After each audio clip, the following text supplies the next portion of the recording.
नमस्कार दोस्तों। मैं मृत्युंजय आपका स्वागत करता हूं हमारे इस चैनल सटीक परामर्श में। और देखिए, गवर्नमेंट ने एफसीआरए पे और फॉरेनर जो हैं हमारे देश में विदेशी नागरिक, इनके ऊपर एक सख्त टिप्पणी की है। और गृह मंत्रालय ने एक नोटिफिकेशन जारी किया है कि जो भी ट्रस्ट या एनजीओ विदेशी नागरिकों को अपने यहाँ पे मेन पोजीशन पे रखते हैं, तो उनको लाइसेंस जो है एफसीआरए का नहीं दिया जाएगा, या अगर मान लीजिए पहले से लाइसेंस है तो उसको कैंसिल किया जाएगा। अब ये बहुत बड़ी बात है, क्योंकि बहुत सारा गेम चल रहा था अंदर ही अंदर। जैसे मान लीजिए क्रिश्चियन मिशनरीज हैं, या मान लीजिए दुबई से, अमेरिका से, बहुत से जगह से ऐसे पैसा आता था। और इंडिया में जो लोग हैं वो एनजीओज बनाते थे, और एनजीओज बना के पता चला वो लोग वहीं से अपना मिशनरीज भेजते थे, या वहीं से अपना मौलवी मौलाना बना के भेजा आपके यहाँ पे। और वो आदमी यहाँ का हेड हो गया उस ट्रस्ट का या उस एनजीओ का। और वो पूरा वो परिचालन कर रहा था, पैसा खर्चा करने से लेके नया ऑब्जेक्टिव क्या होगा, नया सिस्टम क्या होगा।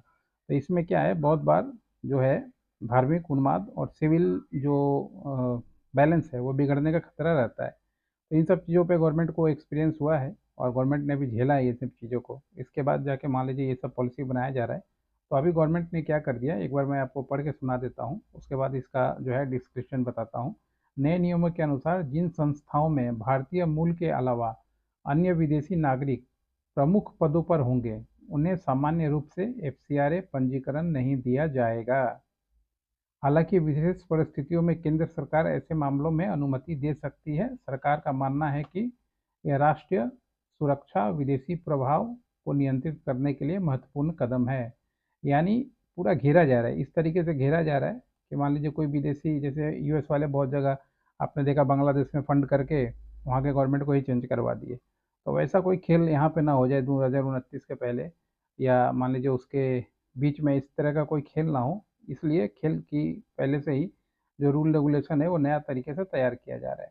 तो अब इसमें क्या हो गया कि अगर कोई भी विदेशी, मतलब इंडिया का एनजीओ है मगर विदेश के आदमी को आप मेन पोजीशन में नहीं रख सकते। मेन पोजीशन में रखना होगा तो गवर्नमेंट को बताना होगा। गवर्नमेंट एग्जामिनेशन करेगी, चाहेगी तो देगी, नहीं चाहेगी तो नहीं देगी। मगर जहाँ तक आशा है ये नहीं देगी। और लिख ही दिया है उसने कि अगर कोई विदेशी मेन जगह पे होगा, मेन पोजीशन पे होगा, तो उसका एफसीआरए का लाइसेंस उसको नहीं मिलेगा। अब एफसीआरए मान लीजिए नहीं मिलेगा तो विदेशी आदमी मेन पोजीशन पे रह के करेगा क्या? वो तो मान लीजिए सोर्सिंग के लिए आया है, और सोर्सिंग करा के फिर यहाँ पे अपना एजेंडा जरूर कुछ ना कुछ चलाता ही है अंदर ही अंदर। ऐसा नहीं है कि नहीं चलाता। हर एक आदमी, हमारे देश का भी बाहर अगर कोई है तो वो भी मान लीजिए एजेंडा चलाता है। आप भी एजेंडा चलाते हैं, हम भी एजेंडा चलाते हैं। हर एक आदमी का कुछ ना कुछ एजेंडा, मतलब स्वार्थ होता है। स्वार्थ को लेके ही चीज़ों को लोग आगे बढ़ते हैं, तभी जाके मान लीजिए कोई काम होता है। अब यही स्वार्थ किसी के लिए नुकसान ना हो जाए, ये देखना है। अब मान लीजिए विदेशियों का स्वार्थ हमारे देश के लिए खतरा हो जाए तो फिर ये दिक्कत है। हमारा स्वार्थ किसी विदेशियों के लिए खतरा हो जाए विदेश में जाके तो हमारे लिए दिक्कत है। इसलिए टाइम टाइम पे गवर्नमेंट ये सब चीज़ें करती रहती है और बैन वगैरह लगाती रहती है। तो अगर आपके एनजीओ में कोई विदेशी आदमी है तो कृपया करके उसको मेंबर ना ही बनाएं तो ठीक है। मेन पोजीशन में तो रखने का कोई बात ही नहीं है अब, क्योंकि अब मेन पोजीशन में रखेंगे तो एफसीआरए आपका खुद कैंसिल हो जाएगा। ज़रूरत पड़े तो उसको गेट के बाहर ही रखिए, क्योंकि मान लीजिए कब सरकार जाग जाए और बोले कि नहीं कोई मेंबर भी नहीं रह सकता, तो इसमें तो बड़ा मुश्किल वाला बात हो जाएगा और चीज़ें दिक्कत हो जाएगी।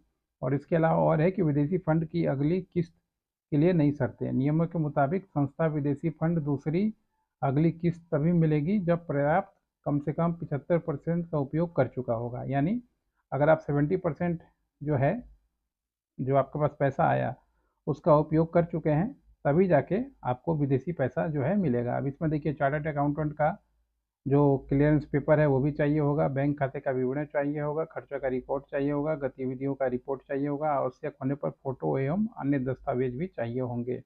ये एक बहुत बड़ा गेम है जो मान लीजिए आपके सामने खुल गया है और खुल के रख दिया गया है। अब गवर्नमेंट खेल रही है, आप भी खेलिए, देखिए मज़ा आएगा। नमस्कार।